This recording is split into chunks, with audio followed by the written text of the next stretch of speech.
Canal Preto CFC no YouTube para falar da segunda parte da entrevista exclusiva do presidente do Conselho Deliberativo do Corinthians, Romeu Tuma Júnior, à Rádio Bandeirantes. Agora começando com a pergunta do João Paulo Capelanes. E o Tuma, hein? Era apoiador do Augusto e agora não é mais? Vamos acompanhar a entrevista exclusiva à Rádio Bandeirantes de Romeu Tuma Júnior. O que eu questiono é o seguinte, presidente, o que mudou de, por exemplo, 6 meses para cá, que o senhor antes era contra o impeachment do presidente Augusto Melo e o senhor passou a ser favorável? Eu não era contra ou a favor. Naquela época que eu tive aí, não havia um pedido de impedimento. Havia uma apuração da Comissão de Justiça. O que aconteceu depois é que quando a Comissão de Justiça mandou para a Comissão de Ética, que era quem deveria apurar por ser uma comissão processante, entraram com um pedido de impeachment do presidente. E aí não tem mais como discutir. Eu não posso defender nem acusar. Mas hoje o senhor é favorável, então? Espera um pouquinho. Eu sou presidente do Conselho, eu tenho que cumprir o estatuto. O estatuto é claro, quando eu recebo um pedido de impeachment, eu tenho que encaminhar para a Comissão de Ética e dar prosseguimento ao rito estatutário. Eu não sou nem a favor, não sou contra, eu sou presidente do Conselho, não tenho manifestação política. O presidente Augusto, volta a repetir, é meu amigo, respeito ele. Conheço ele há muito tempo. Eu jamais gostaria que nós estivéssemos passando por isso no clube. Então, assim, eu não posso ter lado, eu não tenho lado. O meu lado é o Corinthians, é defender o estatuto, eu não vou ser omisso. Se antigamente alguém não cumprir o estatuto ou proteger alguma gestão, não é problema meu. Vocês são testemunhas. Quantas vezes eu fui nos programas de vocês e muitas vezes sozinho. Eu, desde 95, sou oposição a muitas coisas que acontecem no clube. Eu era sozinho. Dos 300 conselheiros que tem hoje lá, eu sou o único que não participei de uma gestão, de 95 para cá. Então, assim, eu não sou a favor nem contra ninguém. Eu não posso ter lado. Eu não tenho lado. E estou muito triste que está acontecendo isso com o Corinthians. Acho até que a gente tem que abrir muitos diálogos. Eu vi uma nota, por exemplo, da torcida organizada Gaviões da Fiel, e acho que todas as torcidas precisam saber, entender qual é o rito estatutário. Eu vi a cobrança da torcida numa nota oficial, já pedi para a Comissão de Justiça tentar estabelecer um contato, não só com a Gaviões, mas com todas as nossas torcidas, para a gente sentar e explicar, tecnicamente, no âmbito do Estatuto, qual é a função do Conselho. Ninguém é a favor ou contra, nós estamos só menos cumprindo a nossa obrigação. E tem um detalhe... mas vocês vão votar a favor ou contra, presidente? Espera um pouquinho. Não, mas é isso que eu tô... Desculpa, é isso. Deixa eu acabar de falar, Capelani, você fica muito emocionado. Eu não fico emocionado não, presidente, que o senhor está sendo omisso. O senhor, na minha avaliação, para mim tá. O senhor poderia se posicionar a favor ou contra diante dessa situação. Pera, deixa ele terminar, João. Eu não vou entrar no mérito da sua opinião, porque você é muito emocionado. Não sou emocionado não, eu sou correto. O meu papel é defender a instituição. Eu não vou entrar no mérito da sua emoção. Não estou emocionado, só queria um posicionamento do senhor, só isso. Mas se o senhor não quer se emocionar, não tem problema. Deixa ele terminar, João. Por favor, termina a Tuminha. O meu posicionamento é como presidente do Conselho. Eu tenho que resguardar a instituição e cumprir o estatuto. Eu não posso ir a favor nem contra as coisas que não são estatutárias. Eu não tenho lado, eu sou presidente institucional do Conselho Deliberativo.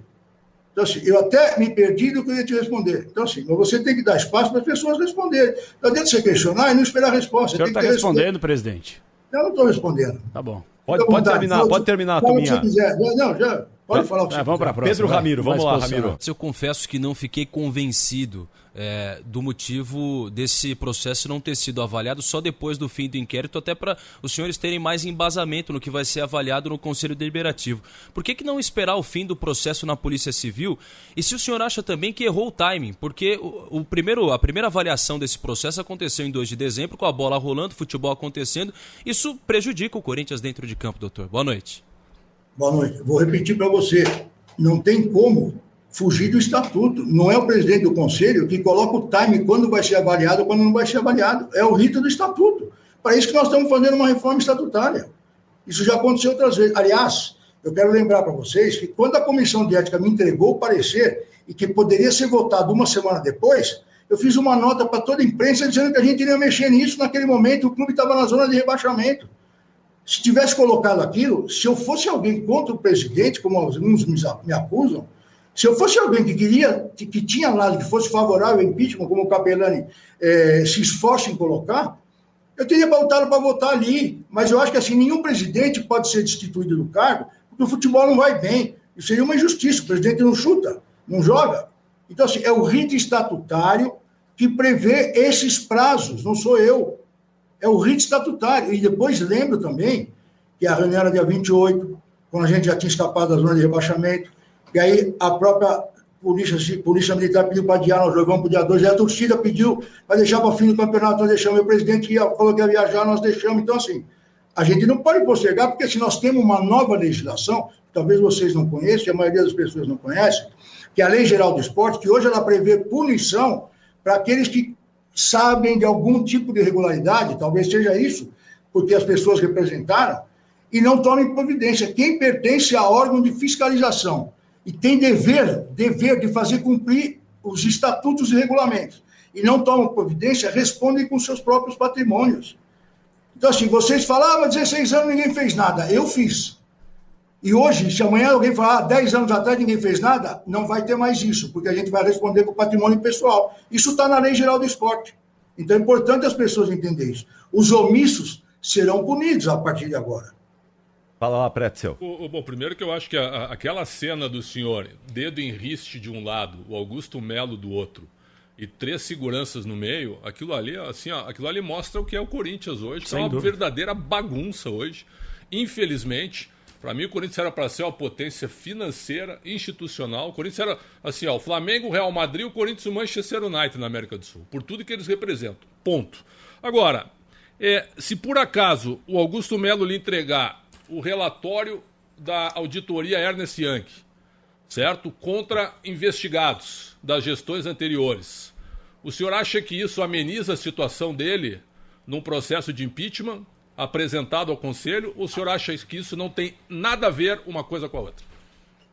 Não tem nada a ver uma coisa com a outra. Aliás, eu tenho cobrado há muito tempo apuração contra as outras pessoas, outras gestões passadas. Eu mesmo fiz o pedido de impeachment para a gestão do ex-presidente Roberto de Andrade. Nós votamos contra as contas do Andrés, entramos com representação contra ele. Isso morreu no Conselho porque tiveram mais votos. É democrático. Mas, assim, eu tenho cobrado, a Comissão de Justiça cobrou, porque o presidente Augusto anunciou que tinha feito investigações contra gestões passadas. Tem um contrato que a Comissão de Justiça apurou, de que a Ernst Young foi contratada para investigar as 2 últimas gestões, todos os diretores e a família deles. E nós temos cobrado há mais de 7 meses o resultado disso. Se tem algum delito, tem que mandar responsabilizar as pessoas. E o que ele diz sobre isso? Se não tem nada, tem que dizer que não apurou nada. O corintiano merece saber o resultado disso.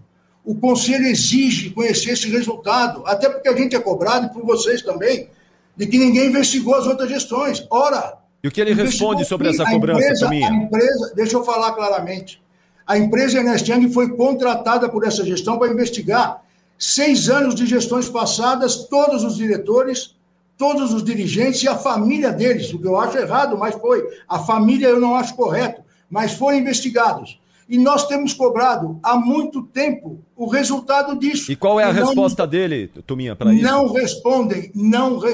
Eu não recebi nenhuma resposta até hoje. Tá. Tenho cobrado, isso está na ata do Conselho, e nós não temos recebido resposta. Sim. Só isso. Agora, no início, Tominha, você falou que um grupo de 85 conselheiros que entraram com um pedido de impeachment contra o Augusto Melo.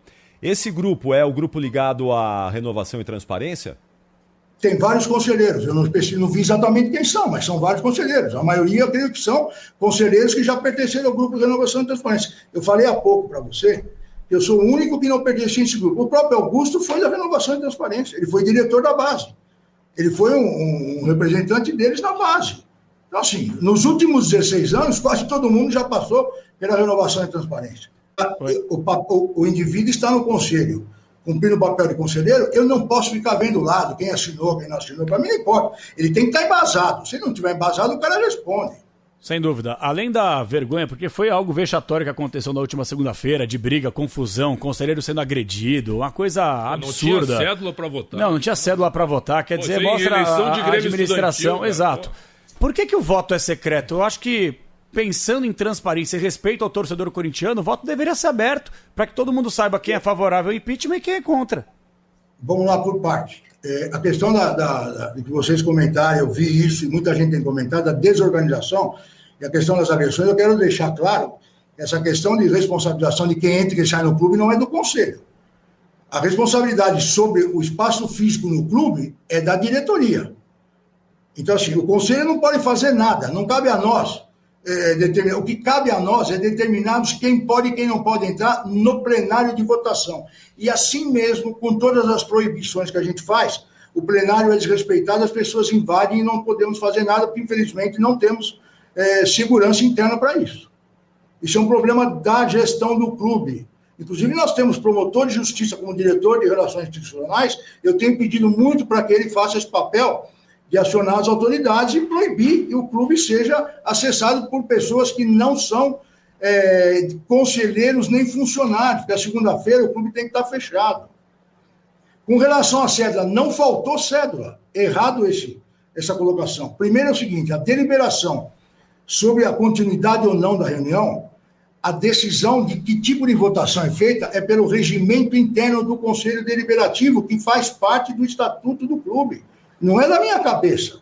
E lá está claramente descrito que a gente decide qual é o tipo de votação que é feita. Como vocês pregam o voto aberto, eu falei, votação por aclamação. Quem for favorável, permaneça como se encontra. Dei 5 segundos, que é o que se dá normalmente em plenário, e dei o comando de aprovado, porque vi que tinha mais gente que permaneceu sentada do que levantou.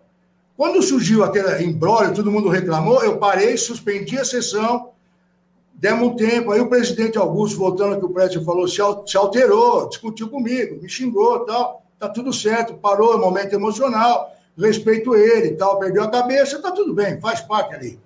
Paramos, quando voltou a sessão, até para evitar qualquer ato de falar que eu fui tendencioso, qualquer coisa desse tipo, eu falei, faz o seguinte, vamos votar novamente.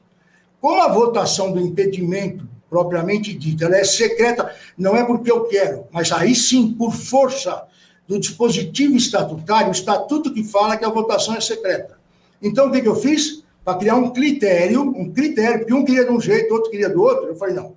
Então, para a gente ter um critério, como a votação do impeachment propriamente dita é secreta, então vamos fazer essa também secreta. Pronto, aí fica um critério, as duas iguais. Aí nós fizemos novamente a votação. Até para que não tivesse discussão. Falei, então vamos fazer de novo, para não ficar dúvida. Vocês têm dúvida? Não tem problema. Vamos fazer de novo. Aí foi feita de novo. O que demorou? Demorou por quê? Porque o advogado de defesa quis assinar a cédula. Falei, não tem problema nenhum. Ele quis assinar a cédula. Só que ele assinou o número de cédulas que ele achou que tinha assinado a totalidade. Depois ele criou caso. Falou, não vou assinar mais. E ficou uma baita confusão. Aí precisou tirar todos os votos que estavam na urna para contar, para ver se não tinha assumido o cédula, que ele botou em questionamento, então não tem problema, tira o cédula, conta, aí contou tudo, como não faltava, ele viu que ele se enganou, porque ele achou que tinha assinado 239 cédulas, ele só tinha assinado 229, ele assinou as outras. Então, assim, a demora foi por conta disso. Muitas vezes as pessoas comentam sem saber o que aconteceu. Mas é claro que a gente percebe publicamente que eles estão criando uma linha de defesa, que é para tentar dizer que eu sou partidário de um lado, que eu não sou de outro. Então, assim, para tentar me impugnar, mas, enfim, isso faz parte da estratégia de defesa, não vou discutir, enfim, paciência. Esse Romeu Tuma Júnior, depois vamos apresentar a terceira parte, onde ele faz realmente acusações fortes contra as uniformizadas e, ao mesmo tempo, também diz que a situação no Corinthians não é das mais transparentes em relação ao ambiente do clube. É isso que está acontecendo. O Corinthians realmente era para ser uma potência futebolística e financeira, mas no momento politicamente é um desastre, com muita gente presente no conselho, mas com pouca gente ajudando. Me parece que os poucos bons acabam sendo soterrados pelos péssimos que são maioria. Por enquanto, é a torcida que tem um time carregando o Corinthians nesse momento.